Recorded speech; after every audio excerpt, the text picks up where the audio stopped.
নিশ্চয়ই আমরা বুঝতে পারলাম যে নিদ্রা এবং সমাধির মধ্যে, নিদ্রা মানে সুষুপ্তির কথা বলছি, সুষুপ্তি এবং সমাধির মধ্যে তফাৎটা কি না, সুষুপ্তিতে অজ্ঞান সহ শান্তি, অজ্ঞান, ওখানে শান্তি, ঘুমের খুব শান্তি হচ্ছে, অজ্ঞান যুক্ত। তাহলে অজ্ঞান যুক্ত শান্তি হলো সুষুপ্তি, আর সমাধিতে জ্ঞান সহ শান্তি, তাই না?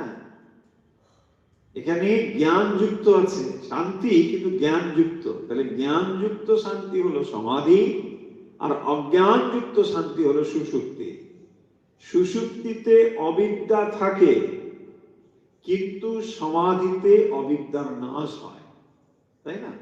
সুষুপ্তিতে অবিদ্যার নাশ হয়, আর সুষুপ্তিতে অবিদ্যার নাশ হয়। সমাধি